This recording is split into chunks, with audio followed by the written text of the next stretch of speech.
kapasitas itu sendiri adalah suatu ukuran kemampuan produktif suatu fasilitas per unit waktu. Jadi kalau misalkan perusahaan itu dia melihat seberapa produktif sih sebuah fasilitas, misalkan mesinnya per unit waktu dilihat dari per unit waktunya. Nah, kapasitas efektif sendiri merupakan prosentase dari kapasitas desain yang benar-benar diharapkan mampu secara operasional.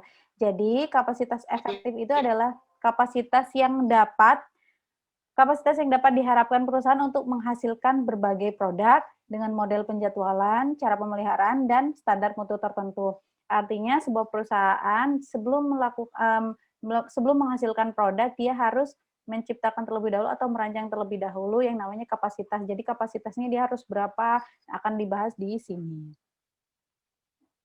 Nah, dalam kapasitas, ini kan kita membicarakan mengenai kapasitas efektif. Maka kapasitas efektif itu sendiri dapat dicari dengan menggunakan formula kapasitas yang diharapkan dibagi dengan kapasitas. Kapasitas yang dijadikan patokan atau rate capacity adalah ukuran kapasitas di mana fasilitas yang tertentu sudah digunakan dengan maksimal. Kapasitas yang dijadikan patokan tersebut akan selalu kurang atau sama dengan kapasitas realnya. Jadi, dia tidak akan lebih dari kapasitas realnya. Di mana formula dari rate capacity itu sendiri adalah kapasitas kali pemanfaatan kali efisiensi. Ya, rate capacity dapat juga dicari dengan menggunakan output aktual dibagi dengan kapasitas efektif. Ini formulanya. Langsung masuk ke contoh. Jadi ini ya, PT ABC memiliki sebuah pabrik untuk memproduksi skrup. Fasilitas ini efisiensinya 90% dengan utilitas 80%. Untuk memproduksi skrup digunakan 3 lini proses ya. 3 lini tersebut beroperasi 7 hari dalam seminggu dengan 3 kali pergantian shift setiap 8 jam sehari. Nah, setiap lini ini didesain untuk memproses 120 skrup setiap jamnya. Berapa rate capacity fasilitas tersebut? Kita akan mencari rate capacity. Sementara itu yang diketahui di sini merupakan ada ya berdasarkan rumus ini dia efisiensi diketahui kemudian manfaat. Sehingga rumus yang cocok merupakan yang ini ya. Rate capacity sama dengan kapasitas kali pemanfaatan kali efisiensi.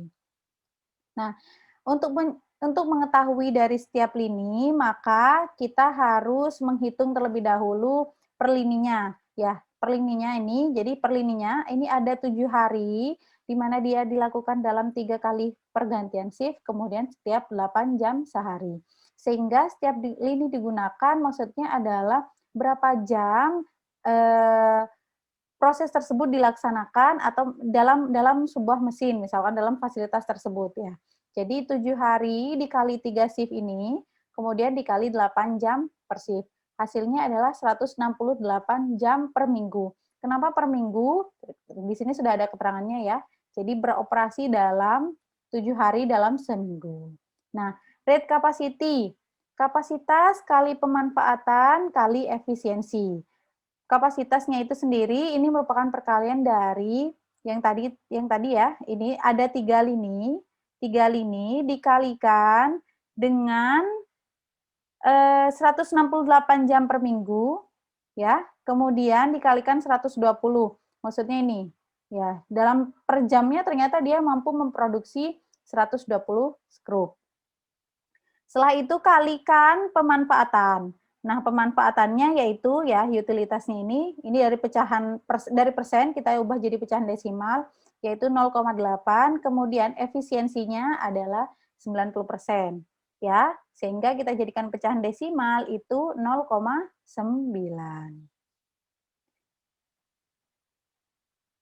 Oke, lanjut ya.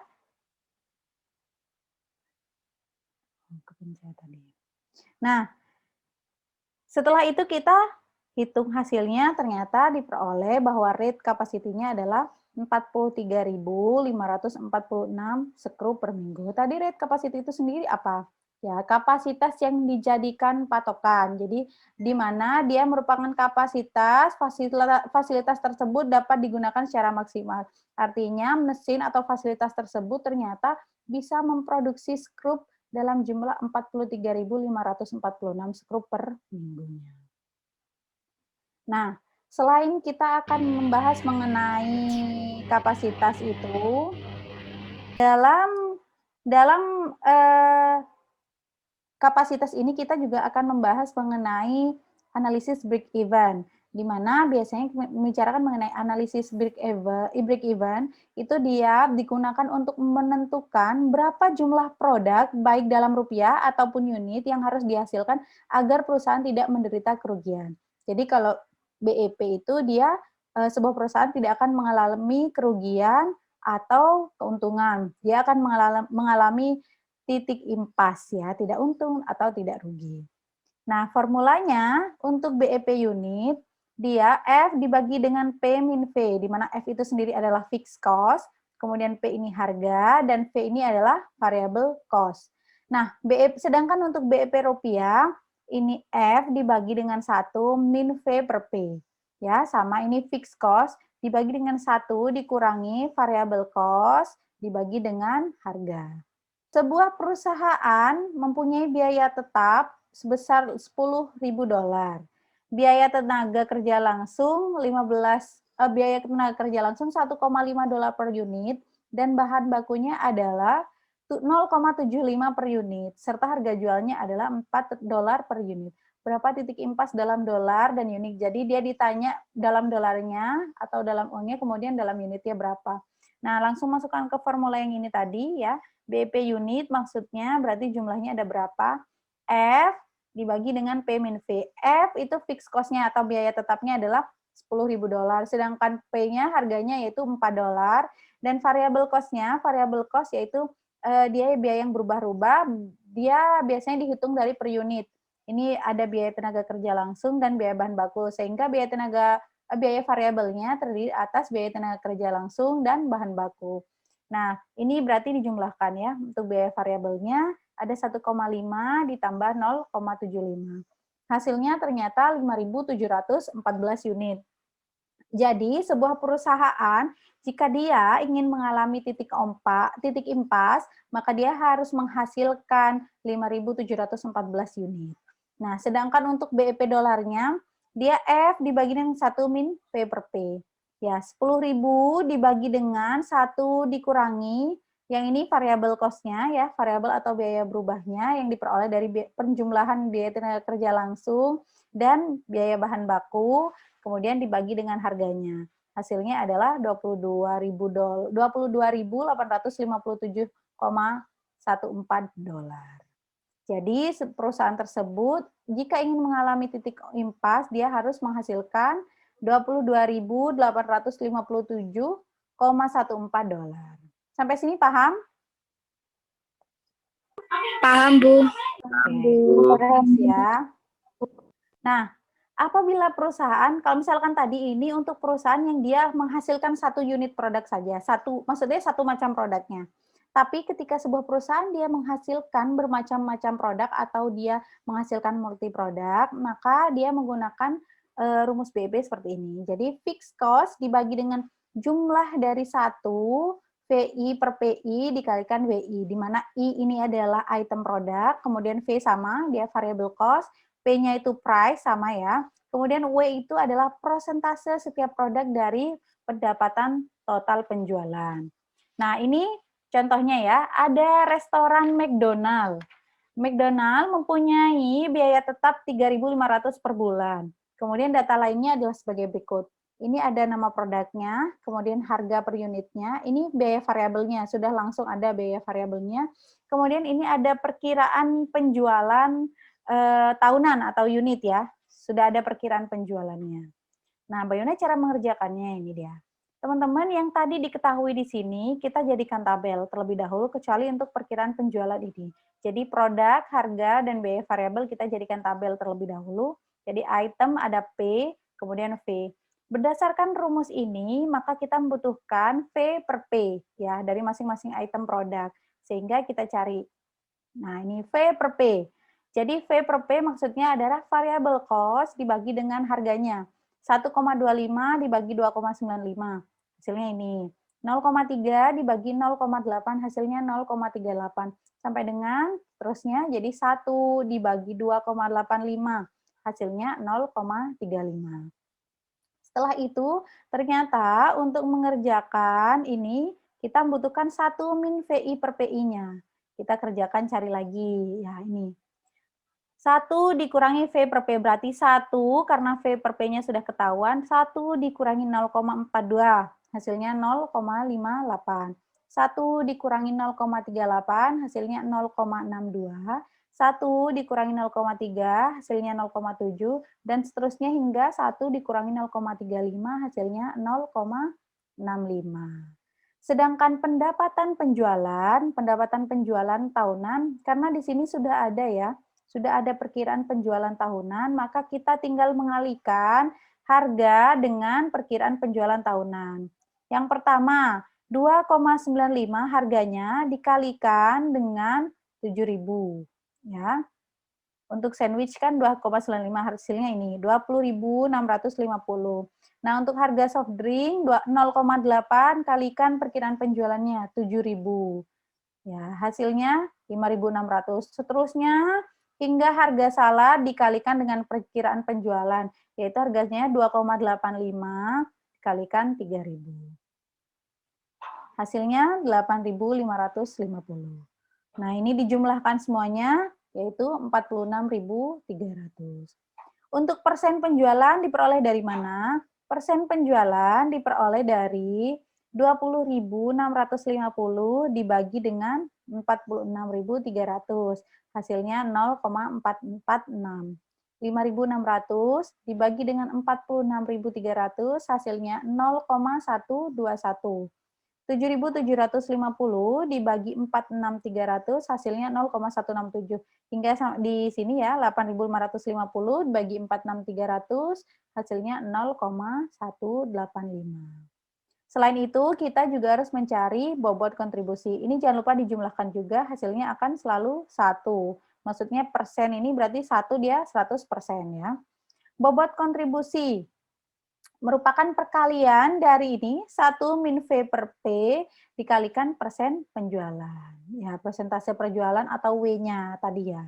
Jadi 1 min V per P yang ini ya, sesuai rumus ini dikalikan W-nya, persentase setiap produk dari pendapatan total penjualan.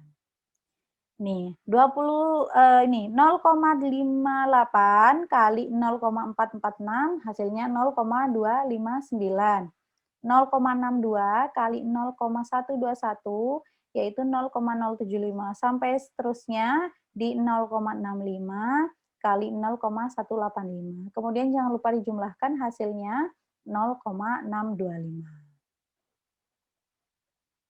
Nah, setelah itu kita langsung masukkan ke BEP dolarnya ya. Di mana rumusnya dia fixed cost sama seperti yang tadi dibagi dengan jumlah dari 1 dikurangi variable cost per dibagi dengan harga dari masing-masing item produk, kemudian persentase total penjualan yang diperoleh. Jadi, ini kenapa 12? Ini karena dia akan dicari dalam setahun. Sementara itu setahun terdiri dari 12 bulan. Jadi ini fixed cost-nya yang tadi di soal itu dia diketahui fixed cost-nya per bulan, sehingga jika setahun dia harus dikalikan 12. 3.500 kali 12 dibagi 0,625. 0,625 ini jumlahnya yang ini ya, yang tadi kita sudah hitung. Nah ini, ya. Hasilnya adalah 67.200 dolar dalam setahun. Nah, jika perusahaan beroperasi 52 minggu dan 6 hari dalam seminggu, berapakah BEP hariannya? Tinggal kita membagikan. Jadi, dalam setahun itu ternyata yang digunakan 52 minggu dan dalam seminggu itu digunakan 6 hari. Jadi, berapa hari kira-kira? Kita perlu mengalihkan terlebih dahulu 52 minggu ini dikali 6. Kemudian kita masukkan yang ini, BEP dolarnya dalam setahunnya 67.200 dibagi dengan ini, 5 perkalian antara 52 dengan 6. Hasilnya adalah 215,38. Jadi, perusahaan akan mencapai BEP atau break even point jika dia mencapai BEP dolar yaitu sebesar 215,38 dolar. Sampai sini paham? Paham, Ibu. Alhamdulillah. Bisa ngerjain berarti soalnya. Nah, Ini kita harus mencari, ternyata setelah kita menentukan BEP hariannya belum sampai di sini, belum sampai di sini selesainya. Kita juga harus mencari dia BEP harian untuk ini produksi per masing-masing item produknya. Gimana cara mencarinya? Dia persentase penjualan diperoleh ya, yang 0,446 ini dia diperoleh dari sini, persentase penjualannya ya. Dikalikan dengan BEP harian. BEP hariannya ini kemudian dia dibagi dengan harganya, harga dari masing-masing unitnya. Jadi, kalau misalkan untuk sandwich, dia persentase penjualannya 0,46 dikalikan BEP hariannya 215,38 ya, dibagi dengan harga dari sandwichnya yaitu 2,95. Hasilnya adalah 33 unit. Jadi untuk mencapai BEP, maka perusahaan tersebut harus memproduksi sandwich sebanyak 33 unit. Semuanya dicari satu persatu hingga salad ya. Di mana salad juga diperoleh 33 unit. Ini kebetulan saja dia jumlahnya sama ya. Oke, saya next ya. Nah, ini ternyata ada istilah lagi kontribusi. Tapi ini terlepas dari ini ya. Terlepas dari ini, jadi untuk analisis break-even point sudah selesai. Nah, ada istilah yang disebut dengan kontribusi, di mana kontribusi ini yaitu jumlah kelebihan harga jual per unit di atas biaya variabel per unit. Jadi, P min V ini adalah kontribusi. Jadi, harga per unit itu dia ternyata lebih tinggi dibandingkan biaya variabel per unitnya.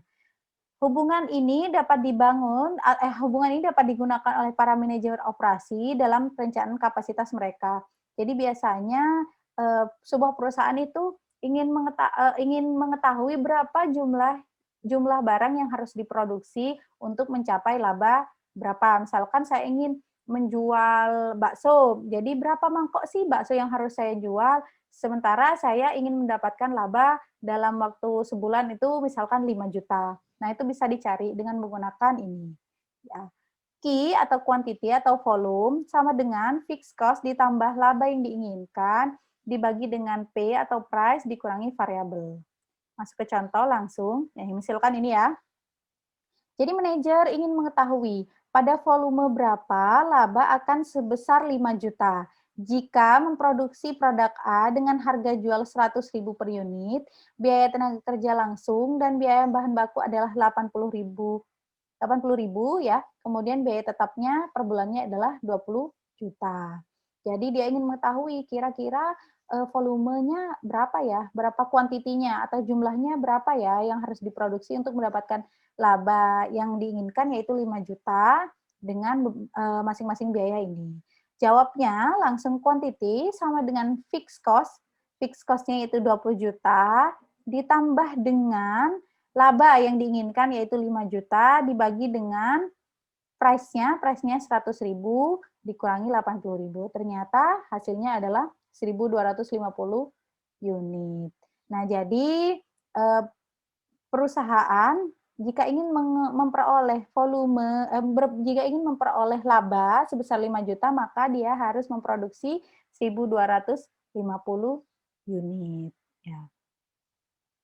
Nah, ternyata kalau misalkan ini belum real, maka perlu memasukkan pajak. Nah, agar lebih realistik, maka manajer operasi perlu memasukkan pajak pendapatan. Ya, hari ini karena semua laba yang dihasilkan dari penjualan di atas titik break even adalah kena pajak. Ya, jadi rumusnya sama seperti yang tadi, cuma untuk laba yang diinginkan dia dibagi dengan 1 min tingkat pajak. Nah, jika diasumsikan bahwa dari soal yang tadi itu dia dikenakan pajak 40%, ini kita jadikan pecahan desimal ya, jadi 0,4, maka banyaknya produk A yang harus diproduksi adalah sama seperti tadi yang rumah, cuma hanya menambah ini 1 min tingkat pajak ya. Jadi 1 dikurangi 0,4, hasilnya ternyata dia harus mencapai 1.417 unit. Lebih tinggi karena ada sesuatu yang dibayarkan yaitu pajak. Jadi jumlahnya dia lebih besar dibandingkan tadi. Misalkan tadi dia tidak membayar pajak ya. Ya, yang ini tidak bayar pajak. Ternyata yang ini harus bayar pajak. Sampai sini paham? Ada yang bingung? Paham, Bu.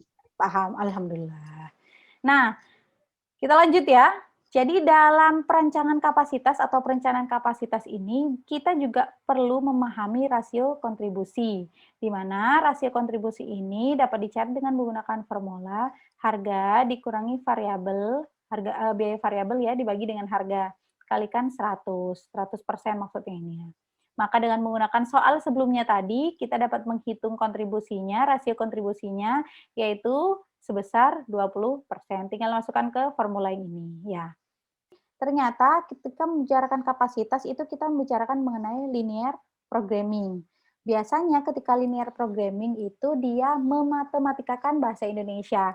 Jadi yang misalkan soal cerita kita ubah jadi bahasa dalam matematika. Ya. Misalkan ini contohnya.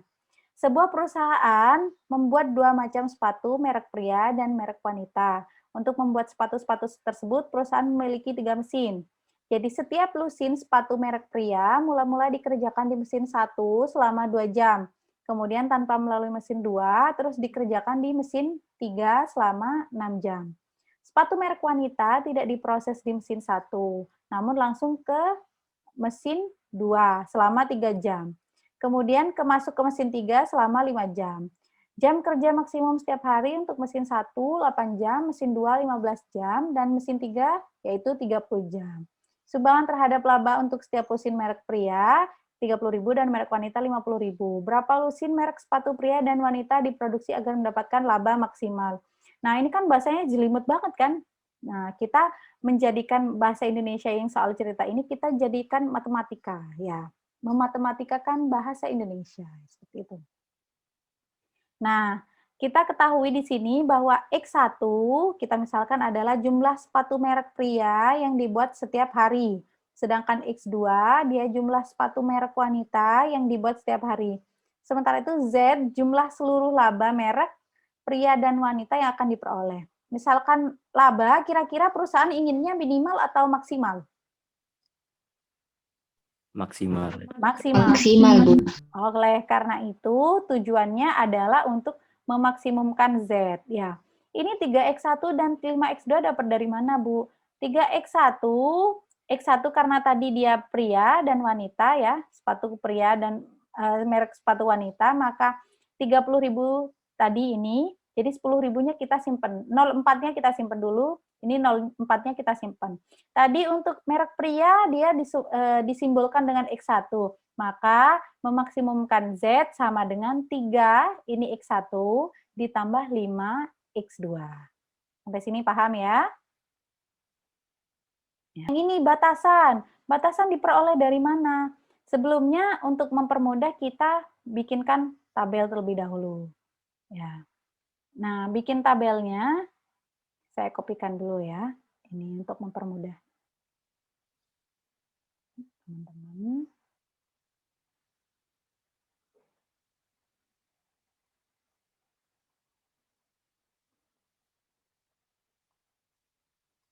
Nah, ini dia. Jadi kita ketahui di sini setiap lusin sepatu merek pria mula-mula dikerjakan di mesin 1 selama 2 jam. Ini sepatu pria, ini sepatu wanita. Kemudian ini kapasitasnya ya. Kapasitas maksimumnya. Jadi sepatu pria dia dimisalkan X1. Di mesin 1 dia dikerjakan berapa jam? Masukkan di sini 2 jam. Saya taruh sini. Kemudian tanpa melalui mesin 2. Ya, jadi mesin 2-nya 0. Kemudian masukkan mesin 3 dia berapa? 6 jam. Masukkan sini. Sepatu merek wanita, ya karena udah mesin 3 selesai, sekarang pindah ke sepatu merek wanita. Sepatu merek wanita tidak diproses di mesin 1, ya berarti 0 di sini. Namun langsung ke mesin 2 selama 3 jam. 3 jam masukkan. Kemudian masuk ke mesin 3 selama 5 jam. 5 jam di sini. Jam kerja maksimum setiap hari untuk mesin 1. Jadi ternyata kapasitas maksimumnya untuk mesin 1 dia hanya 8 jam, mesin 2 hanya 15 jam, dan mesin 3 30 jam. Jadi untuk buat tabel ini bisa ya? Bisa, Bu. Oke, lanjut ya. Sehingga diperoleh 2x1, karena ini memaksimumkan Z, dia maka tandanya harus kurang dari. Seandainya dia meminimalkan Z, meminimalkan misalkan dia biaya, untuk diminimalkan, maka boleh menggunakan meminimalkan Z, itu biasanya tanda lebih dari. Berarti antara ini dan ini itu bertolak belakang ya. Memaksimumkan Z berarti ini tandanya kurang dari, karena dia memaksimumkan. 2x1 kurang dari sama dengan 8. 3 ya, 3x2 kurang dari sama dengan 15. Yang ini 6x1 ditambah 5x2 kurang dari sama dengan 30. Dengan syarat bahwa x1 dan x2 dia harus lebih dari sama dengan 0. Ya, sampai sini paham? Paham? Paham ya? Paham, Ibu. Paham, Bu. Saya lanjut. Nah, ini kita membuat garisnya ini ya. Jangan ribet dulu. Jadi kita bikin dulu nih diagram. Oh, kok diagram sih? Apa namanya? Gambar ya, grafik seperti ini kita bikin. Kemudian untuk menentukan titik-titik potongnya tidak perlu bingung. Jadi ini yang pertama, 2x1 sama dengan 8. X1-nya ini kok bisa 4? 2x1 berarti x1 sama dengan 8 per 2. 8 per 2 berapa? X1 4. Berarti x1-nya dia ada di 4, tapi x2-nya dia 0. Karena dia tidak ada x2-nya. Ya, titik potongnya. Kemudian yang titik kedua, dia ini, yang ini 3x2. 3x2 sama dengan 15. 3x2 sama dengan 15, berarti x2-nya dia sama dengan 15 per 3 sama dengan 5. Berarti x2-nya dia 5, tapi dia x1-nya 0, karena di sini tidak tertera x1 sama sekali. Ya, paham sampai sini? Paham. Paham. Nah, setelah itu kita akan mengerjakan yang ini. 6x1 tambah 5x2. Cara mengerjakannya, berarti titik potong pertama x1, dia menganggap ya x2-nya sama dengan 0. Dari formula ini ya, berarti 6x1, ininya kan 5x2-nya 0. Berarti 6x1 sama dengan 30, sehingga x1-nya sama dengan 5. Sementara itu untuk menentukan x2-nya, X1-nya kita nolkan, sehingga 5X2 sama dengan 30. Yang ini ya pengerjaannya. Sehingga untuk X1 diperoleh 5, X2 diperoleh 6. Kita tarik garis seperti ini. Nah, diperolehlah daerah yang dia, kenapa yang diarsir di bawah bukan di atas? Nah, yang diarsir di bawah karena tadi dia tandanya kurang dari sama dengan. Sehingga ya lebih kecil, maksudnya daerah yang di dalam. Diperoleh daerah ini. Nih. Nah, ini titik 1, 2, 3, 4, atau di sini dibilangnya A, B, C, D. Untuk titik A berarti ini X1 4,0, ini 0,5.